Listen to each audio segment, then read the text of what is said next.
August 12, 1954, 10:36 p.m., West 132nd Street, Harlem. A car without plates rolled slowly past the corner of Lenox Avenue. Inside sat two men in suits, both white, both carrying rifles. They weren't NYPD. They weren't Mafia. They were Klan. They were here for one man, Isaiah Zay Johnson, Bumpy's younger cousin. Zay had just left a block meeting about police corruption. 10 minutes later, he was gone. No gunshots. No screams. Just a missing man and a bloodstain on concrete. The next morning, Harlem froze. Rumors spread. A Klan cell operating in New York?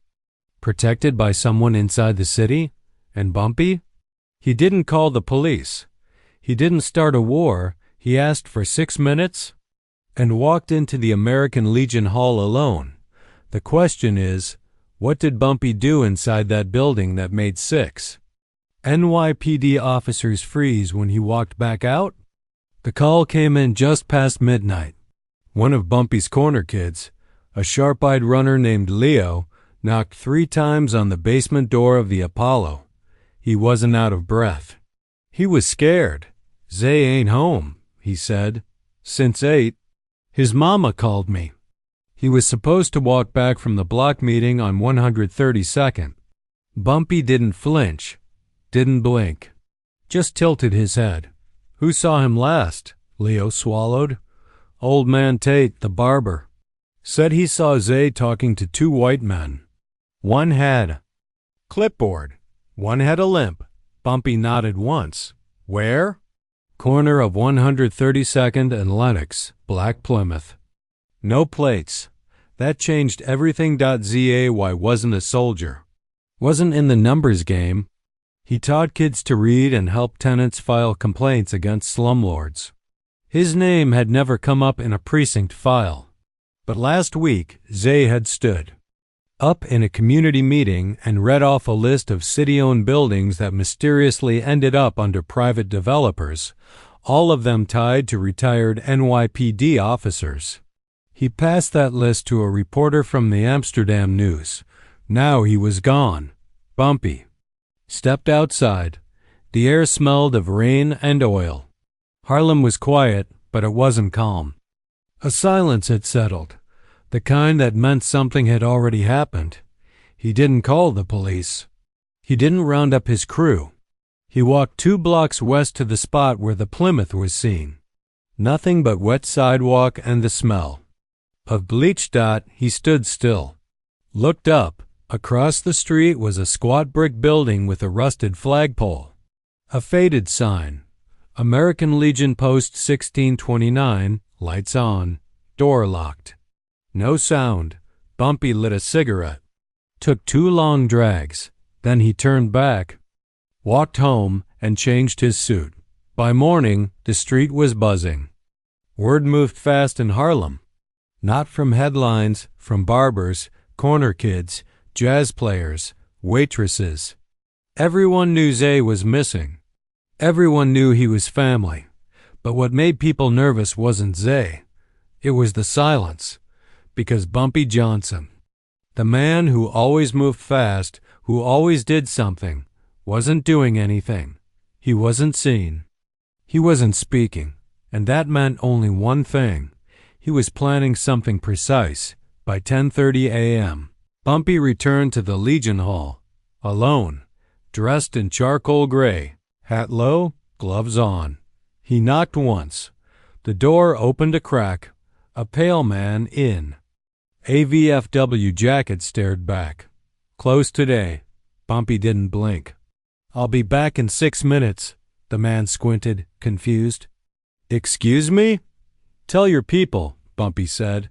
"Whatever's being cleaned." "Stop. I'm coming in clean." "I expect to leave clean." He turned and walked away without waiting for a reply. 6 minutes. That was the clock now. Across the street, 2 NYPD officers sat in a parked car. They didn't approach Bumpy. They didn't write down his plate. They didn't even lift their heads, because whatever was about to happen inside that building, they already knew. and none of them wanted to be the first one forced to explain it. Isaiah. Zay Johnson was the kind of man Harlem trusted, not feared, trusted. That was rare. He didn't dress loud. No pinky rings, no bodyguards. He wore clean shirts, carried books in his arms, and made quiet promises he always kept. His mother was a church nurse, his father long gone. Bumpy had helped raise him, not with lectures, but with work. Zay handled tenant complaints, wrote speeches, and ran legal papers for the neighborhood council. Everyone knew him. Nobody owed him. That was his strength, but strength doesn't make you safe. Thursday morning, Zay had shown up at the Central Block Association with a folder tucked under his coat. Inside, photocopies of deed transfers, building permits, names. 6 of the 10 addresses had once been public housing, now flipped to private hands through shell companies. One thing tied them all. Each transaction was signed off by a city inspector named Gerald Wexley, retired. NYPD, known racist. Now the property manager for American Legion Post 1629.ZAY stood up at the meeting and asked one question. Why is Harlem being sold off to men who used to beat us? The room had gone quiet. Then the pushback started. You don't understand real estate. Those deals are legal. This ain't the time for that. But Zay wasn't angry. Just calm. Then tell me where the money went. He left the folder on the table and walked out. That afternoon, he met a reporter from the Amsterdam News on 129th, gave her copies of the documents, said he'd be back in touch next week. After confirming one last address, that address was 3 blocks from the Legion Hall. At 8:42 p.m., Zay left the apartment of a friend named Carla May. She later told investigators that Zay was nervous. Not paranoid, just aware. He told her to lock the door behind him. He had a slight limp from an old high school injury. His left shoe sole was worn. These were the last details she remembered. At 8:47 p.m., Old Man Tate, the neighborhood barber, spotted Zay outside his shop. He was standing at the corner, talking to 2 white men. One was tall, heavyset, with a clipboard. The other leaned against a black Plymouth, rubbing his leg. Tate thought it was odd, but not alarming. Cops came through sometimes, asking about addresses, rent boards, voter rolls, but when he looked again 2 minutes later, the car was gone, and so was Zay. The next morning, Carla called Zay's mother. She called Leo. Leo called Bumpy. By the time the sun rose, Bumpy had the names of 5 men who'd been inside the Legion Hall that night, all tied to old police circles, but what he didn't have was proof of life, and he didn't have time, because Bumpy knew Harlem better than anyone, and Harlem had one rule. If you go missing past midnight and the cops don't care, someone already gave them permission. So Bumpy didn't file a report, he filed a plan. He asked no one for help, but 6 minutes after he left that Legion Hall the next morning, everyone who'd ever worn a badge in Harlem started wondering if they were next. Friday, just before noon, Bumpy stood outside American Legion, Post 1629. It looked like any other aging veterans hall. Brick walls, iron security gate, chipped paint around the windows. But inside, Bumpy already knew, was something else. Not just whiskey and war stories. This place had history. And leveraged. It was owned by Harold Minton, ex-sergeant, NYPD, retired 1950, ran vice raids in Harlem for 14 years, never took a public bribe, but every black business owner knew his name. He was a man who operated behind paperwork, not pistols. And he ran the Legion like a gentleman's club for ghosts, white men who still thought Harlem was theirs. Bumpy wasn't knocking for conversation. He wasn't here to make noise. He was here to see. The man who answered the door was tall, 60s, wearing a navy blazer with pins on the lapel. He looked Bumpy up and down, then gave a forced half smile. "Afternoon? Can I help you?" Bumpy didn't break stride. "Just paying respects." The man hesitated, just long enough to show he knew who was speaking. Then he stepped back, inside. The air was warm, too warm. Smelled like lemon cleaner and cigarette ash. The front hall was lined with photos, men in uniform, medals, flags. All white faces. Bumpy scanned them without interest. A second man approached. Round shoulders. Greased hair. "No name offered. Just members today," he said. Bumpy nodded toward the back room. "Then I'll be quick." He walked past both men. Like they didn't exist. The back room told the real story. Heavy wooden table. 5 chairs. 1 empty glass. A floor that smelled faintly of bleach. And on the wall, a photo of General Nathan Bedford Forrest, founder of the original coup. Klux Klan. That wasn't an accident. That was a flag. On the corner of the table sat a matchbox. Local bar. Same bar where Zay had spoken to the Amsterdam news reporter the day before. This was no longer suspicion. This was confirmation. Bumpy looked around once, then reached into his coat pocket and placed something on the table. A folded photograph. Zay and Bumpy, age 9. Standing on a dock in South Carolina. Fishing rods in hand. Barefoot. Smiling. He adjusted it gently so the faces showed. Then he turned to the man closest to the hallway. "Tell Minton I'll be back in 6 minutes." The man squinted. "Excuse me?" Bumpy didn't raise his voice. Didn't blink. Exactly 6 minutes. That's all the time this building has left to choose who it belongs to. He straightened his coat, then walked back through the building in silence, past the plaques, past the old trophies, past the men trying not to make eye contact. Outside, across the street, 2 NYPD officers sat in a parked Ford. Bumpy didn't look at them. But they saw him. One of them, Officer Kelleher, reached for the radio. The other stopped him, shook his head. "No, not this one." Because anyone who knew Bumpy Johnson knew one thing when he gave a time limit. It wasn't a warning. It was a fact. 6 minutes. That was what Minton had now. Not to lie. Not to stall. To decide. Who he feared more. The system that fed him for 20 years.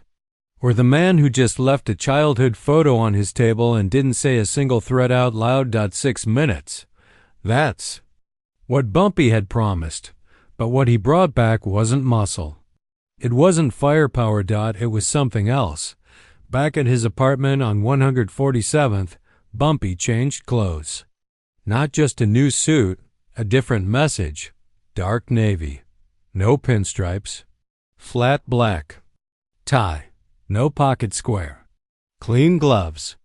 Shoes shine mirror clear. Everything precise. This wasn't a war outfit. It was a burial suit, not for a man, but for an illusion. The illusion that men like Harold Minton still held Harlem in their back pocket. He went to his desk, opened the second drawer, removed a folded cloth. Inside was a simple object, a photograph. No frame, just worn edges and a faint tear down one side. Zay and Bumpy. Summer of 1926, South Carolina. Zay was barefoot, smiling crooked with one missing front tooth. Bumpy had his hand on his cousin's shoulder. Both boys were holding fishing rods too, big for their arms. A slice of quiet from a life that never stayed quiet long. That photo had sat in Bumpy's drawer for 28 years. Today, it left the house with him. He walked to the Legion Hall alone. No car. No backup.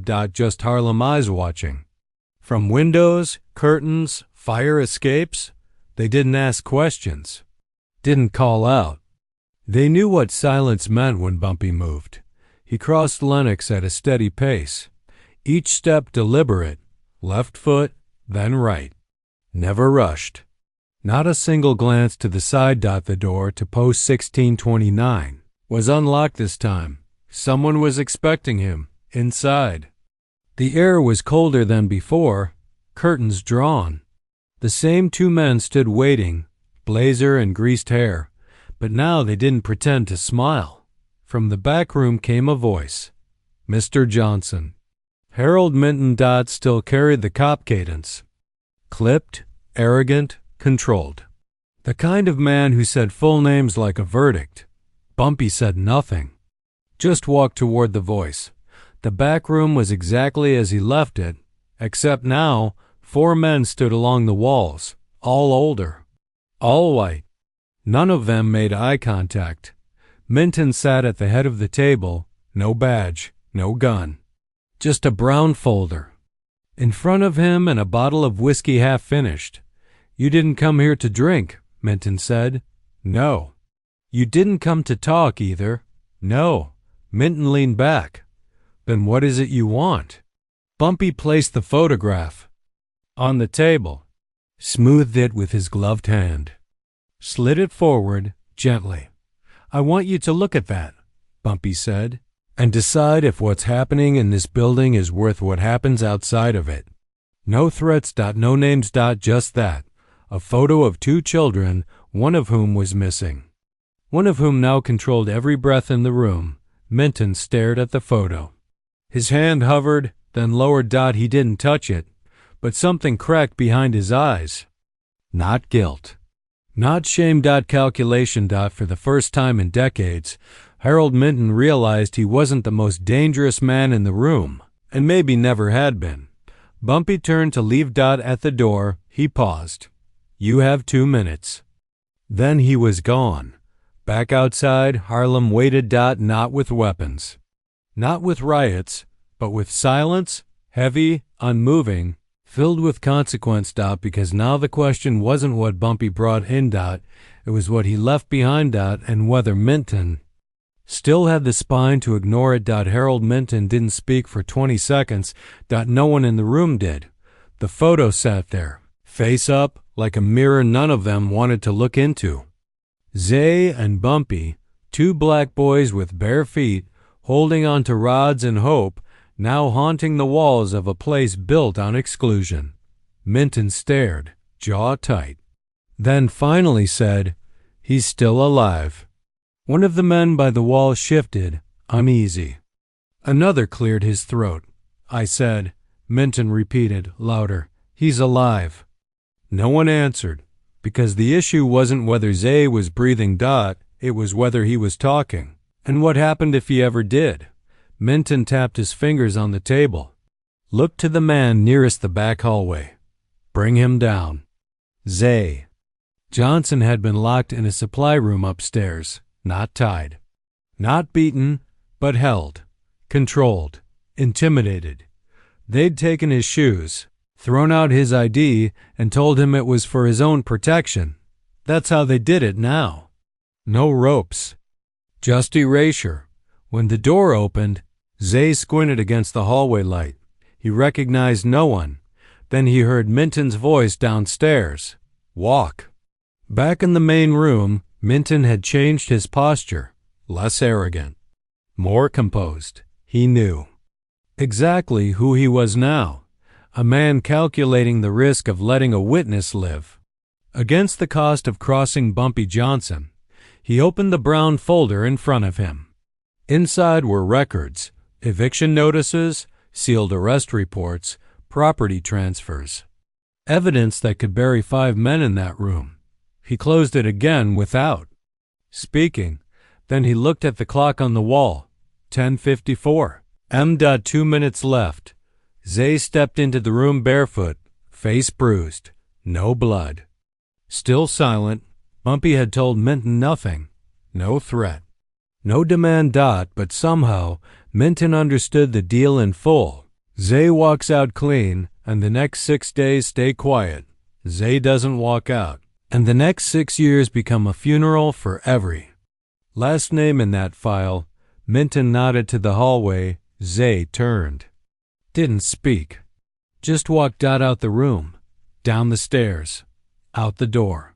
Across the street, Officer Kelleher saw the door open. Zay emerged first, eyes forward. Steps slow. Then Bumpy stepped out after him, still gloved, still silent, walking. 2 paces behind. Kelleher didn't reach for his pen. Didn't radio dispatch. He just watched, because no one needed to explain what had happened inside that building. It was written in the posture.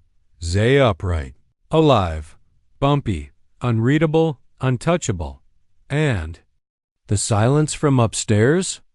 That was the sound of white men realizing the rules had changed, and they didn't write them anymore. Bumpy didn't say a word as he walked. Zay down the block, didn't look at the squad car, didn't check to see who was watching from the windows, because that wasn't the point. The point wasn't who saw him. It was who didn't. Stop him. No cop stepped forward. No official made a report. No one dared ask why the most wanted photo in Harlem that day was of 2 boys fishing, and why that photo, placed on a table without a threat, had ended a hostage crisis without a bullet fired. 10:56 m. Exactly 6 minutes after Bumpy first stepped into the Legion Hall. The front door creaked open. First came Zay. He didn't stumble. He didn't speak. His face was calm but worn, the way a man looks when he's survived something he won't talk about. Ever. Then came Bumpy, right behind him. Unrushed. Composed, not a single wrinkle out of place. He adjusted the cuff of his glove, then touched Zay lightly on the shoulder. No words passed between them, but everyone watching knew exactly what had just happened. Across the street, Officer Kelleher and his partner sat frozen in their squad car.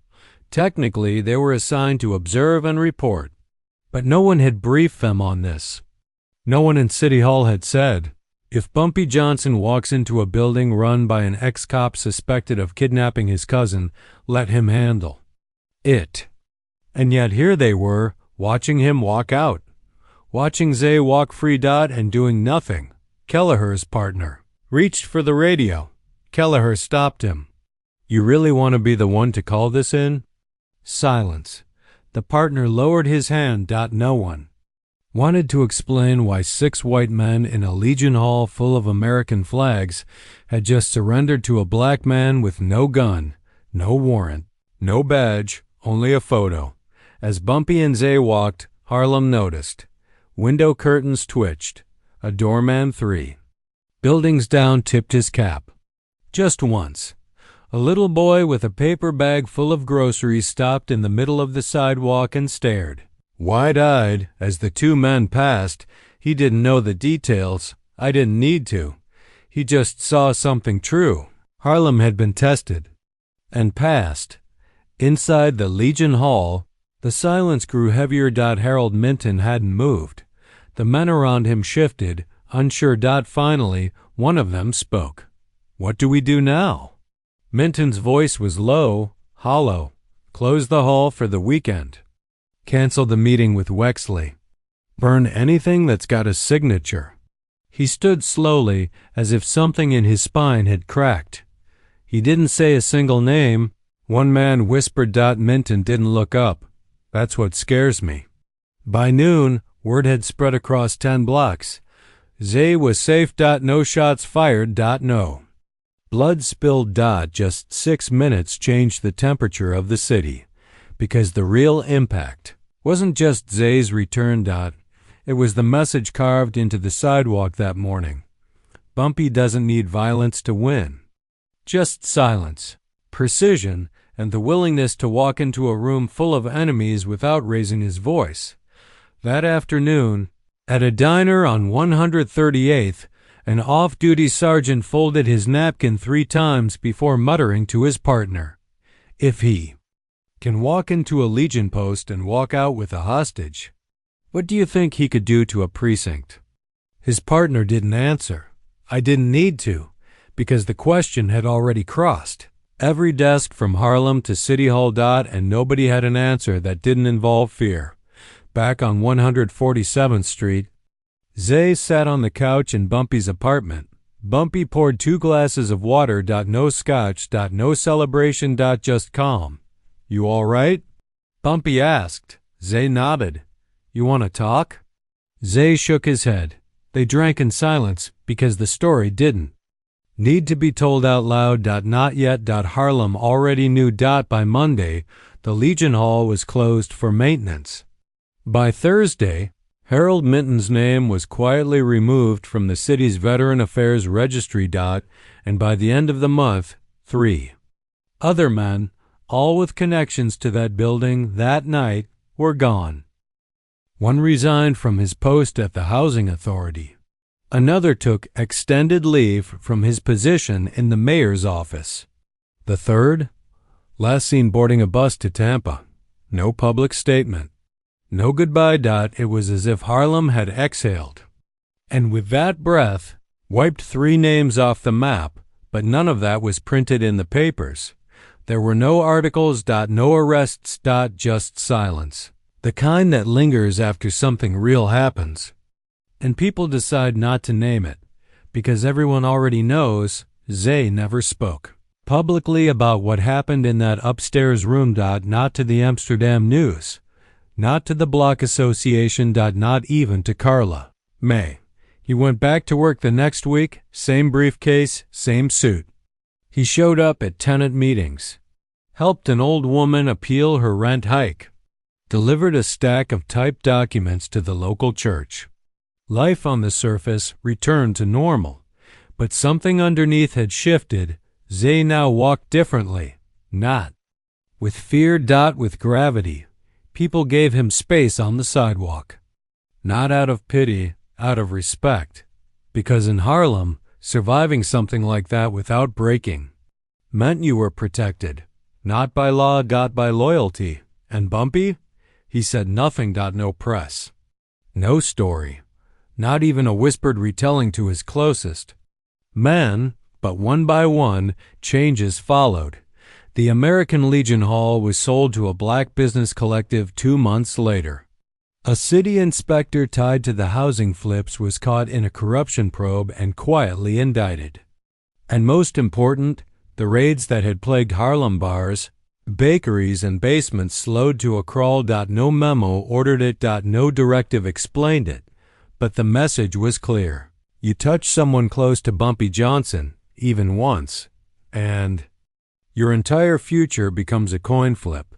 It wasn't revenge. It was rearranged. Power didn't scream. It whispered. And that whisper started echoing across boardrooms, back rooms, and locker rooms all over Manhattan. Because now everyone understood. The days of untouchable white networks hiding behind flags and faded uniforms were numbered. And Bumpy had started the countdown. That winter, Zay visited Bumpy late one evening. He brought a gift, a framed version of the fishing photo, restored, clean edges. No more tear. I figured we earned the right to keep it above ground now, Zay said. Bumpy looked at the frame, smiled faintly, then said, You kept your silence. Zay nodded. I learned it from you. They didn't say much more. They didn't need to. AFTRN before the Legion incident. Harlem was being picked apart quietly, building by building, name by name. After, every deal came with questions. Every name got double-checked. Because when silence becomes a weapon, every room learns to listen differently. Final IMAG1 photo on a table. 2 boys fishing, one of them lost. The other, willing to walk into fire, speak no threats, and still come back holding the truth like a weapon. And the city? The city blinked first. If Bumpy had walked in with a gun instead of a photo, would Zay have made it out alive? Forward-looking tease. 2 months later, a federal agent knocked on Bumpy's door with a sealed folder, and this time the enemy wasn't in Harlem. It was in Washington.